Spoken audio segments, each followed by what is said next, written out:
Minnesota has long had a history of having one of the largest disparities in home ownership between white households and households of color. 3 out of 4 white households own their own home. 1 out of 4 African American households own their own home.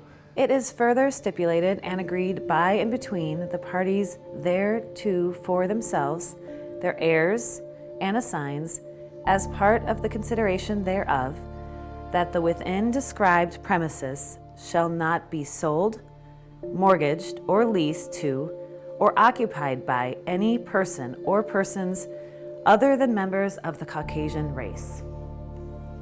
The Mapping Prejudice project really tells us about ourselves in a way that we don't necessarily want to hear.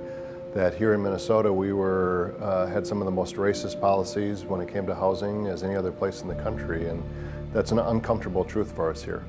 We feel like we've been discriminated against, or we feel like there's some conspiracy that is systematically creating barriers for us.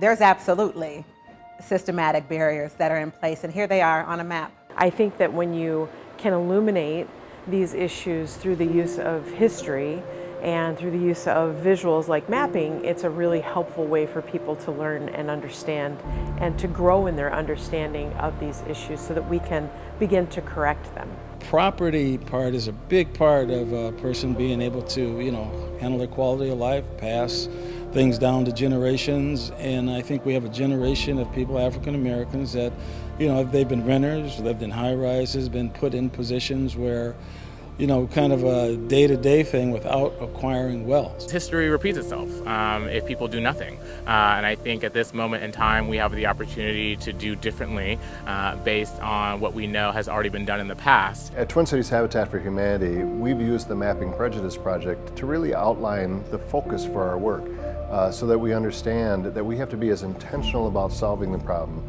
of discrimination in housing as we were in creating it in the first place.